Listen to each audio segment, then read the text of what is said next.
अध्यक्ष जी, आपको बहुत बहुत धन्यवाद अध्यक्ष जी। मैं वाद विवाद में नहीं जाऊंगा।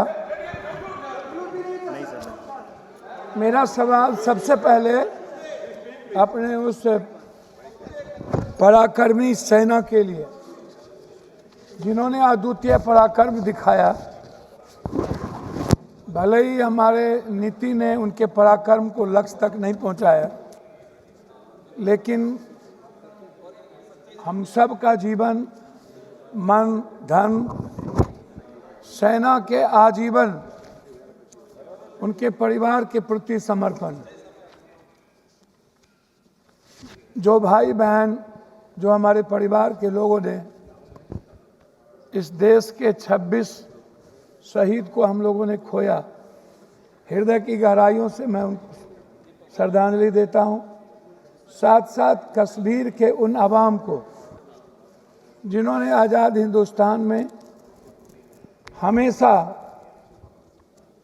शहादत दी है हर मोर्चे पे, मैं उस परिवार को, उस पिट्ठू भाइयों को, उस घोड़े वाले को, सभी अवाम को जिन्होंने पूरे देश के उस पहलगाम में हमारे बच्चे भाइयों की हिफाजत की, उसको दिल की गहराइयों से पूरे सदन और देश, हम सब उनके प्रति कृतज्ञ हैं।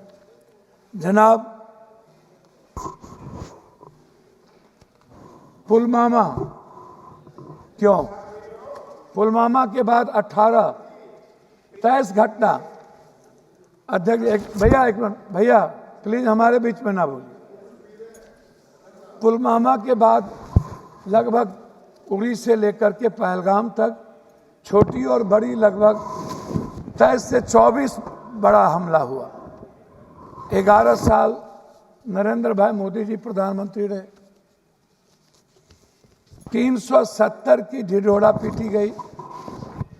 कहा कि 370 के बाद आतंकवादी कमजोर हो जाएंगे और खत्म हो जाएंगे। 370 के बाद आतंकवादी हमला बढ़े, हमारे सैनिक जवान की शहादत हुई और हमारे भारत के स्वाभिमान और सम्मान पर ठेस पहुंचा।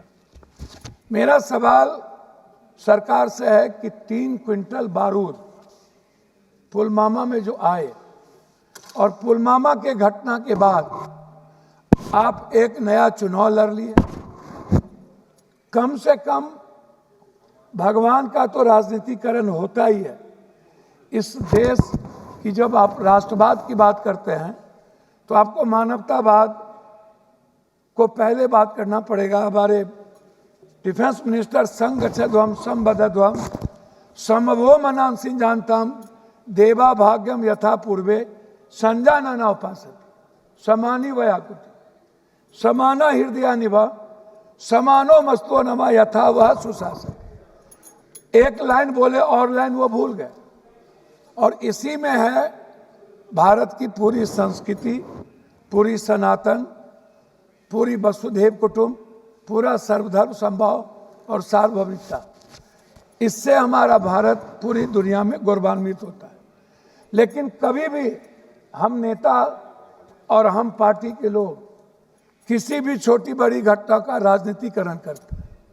मुझे दुख इस बात का है कि हम संविधान के स्वरण की बात नहीं कर पाते। हम संविधान की बात में जब आते हैं तो हम वन जस्टिस की बात नहीं होती। मानवर, मैं आपसे उस 3 क्विंटल बारूद के बारे में यह देश जानना चाहता है कि उसके बाद क्या हुआ। पुलवामा पे चुनाव लड़ लिए, लेकिन पुलवामा के लोगों, जिन लोगों ने घटना की, जो लोग हमारे भारत में भी गद्दार थे, क्या उनके बारे में कभी इस सदन में चर्चा, जैसे नोटबंदी की नहीं हुई, जीएसटी की नहीं होती, उसकी बात नहीं हुई। आ गए पहलगाम। आप इंटेलिजेंस फेल्योर की बात हम करते हैं। पुलवामा में भी इंटेलिजेंस फेल्योर था। आप, हमारे सैनिक को सब कुछ पता था, आपने उसको दबाने का प्रयास किया। हमारे सैनिक दुनिया से लड़ सकते हैं, पाकिस्तान की बात मत करिए। आप कहते हैं पाकिस्तान, हमारे मंत्री कह रहे थे पाकिस्तान मेरे सामने कुछ नहीं है। आप उठते सोते पाकिस्तान, कब्रिस्तान, शमशान, ईद, बकरीद, तलाक, एनआरसी के अलावे पाकिस्तान जितना आपने किया उतना हम सनातन कर लिए होते तो हमारी किस्मत चमक गई। पाकिस्तान की बात कोई और नहीं करता। पाकिस्तान की बात करके आप राजनीति को जिंदा रखते हैं, क्योंकि आपकी दुकान सिर्फ पाकिस्तान से चलती है। जिस दिन हिंदू मुसलमान करना बंद कर दीजिएगा उस दिन एक सीट नहीं जीत पाएगी। अब पहलगाम के बाद आपने राजनीति कर ली, आप भावनात्मक सिंदूर के सवाल को ले आए। मैं पहला सवाल आपसे पूछूंगा कि हमारे 150-200 मीटर पर सैनिक थे, उन्हें खबर नहीं थी कि पहलगाम के पर्यटन के लिए केंद्र खोल दिया गया। हमारे कश्मीर फोर्सेस को पता नहीं था, हमारे किसी इंटेलिजेंस को पता नहीं था। आखिर वो कौन से ऑर्डर कहां से गए, दिल्ली के किसके ऑर्डर थे कि पहलगाम को खोला गया? इस बात को आप समझिए। ये बात सभापति महोदय, सबसे महत्वपूर्ण ये जानना कि इंटेलिजेंस किसके साथ है। इंटेलिजेंस क्या गृह मंत्री जी देखते हैं? क्या गृह मंत्री जी को किसी बात की जानकारी नहीं थी? हम नहीं, आप नहीं, ऐसे नहीं अध्यक्ष जी, कम से कम ऐसे। मैं आंशिक रूप से आपसे एक बात कहना चाहूंगा। गृह मंत्री जी, आप हमको मालदीव इंदिरा गांधी जी को मैं ले जाना चाहूंगा। आपको थोड़ा सा समय, हमको 2 मिनट समय दिया।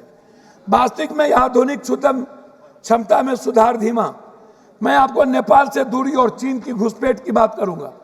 2015 में कथित ब्लैक बॉट के बाद नेपाल का भारत विरोधी भावना बढ़ी। नेपाल ने भारत से दूर होकर चीन से सैन्य और आर्थिक समझौता किया। नेहरू और राजीव गांधी के समय नेपाल का भारत मित्र था। मालदीव में इंडिया आउट पर्यटन बहिष्कार, 2023-24 में भारत विरोधी बयान, भारत सेना की वापसी, मालदीव ने चीन की गोद में जगह बनाई, भारत मौन रहा। इंदिरा गांधी के समय भारत मालदीव समुद्री संरक्षक, CAA BSF गोलीबारी, बांग्लादेश और भारत विरोधी माहौल, भारत के खिलाफ जनभावना बढ़ी। चीन ने वहां बंदरगाह परियोजना शुरू की। 1971 में इंदिरा गांधी बांग्लादेश बनवाया। श्रीलंका ने, मैं लास्ट कर रहा हूं सर, श्रीलंका ने रद्द किए भारतीय अनुबंधन। नए राष्ट्रपति ने भारत समर्थित समझौता रद्द किए दिए चीन। ईरान से रिश्तों में गिरावट, चाबहार पोर्ट परियोजना धीमी हो गई। राजीव और इंदिरा जी के समय ईरान भरोसेमंद साझेदार था। SARCC, BIM, STC निष्क्रिय। चीन से डर और अमेरिका। अब लास्ट में कर रहा हूं, तुर्की के साथ टकराव और व्यापारिक गिरावट, व्यापार, विमानन और डिप्लोमेसी।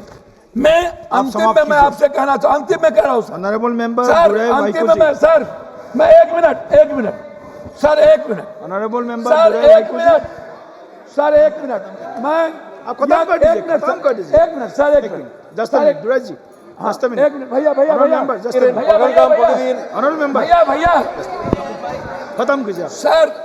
मैं 1 मिनट जानना चाहूं, आधा मिनट। मैं अंत करूंगा कि इजराइल को छोड़ के पहली बार आजाद हिंदुस्तान में रूस ने भारत का सपोर्ट नहीं किया। हम चीन के सारे संपत्ति, सारे व्यापारिक चीजों को हम बढ़ावा देते हैं। चीन हमारी जमीन को हथियाता है। हम चीन पर एक बार हिम्मत और औकात नहीं होती है बात करने की। हमारे सेना को लड़ने की ताकत है चीन से, अमेरिका से। पापू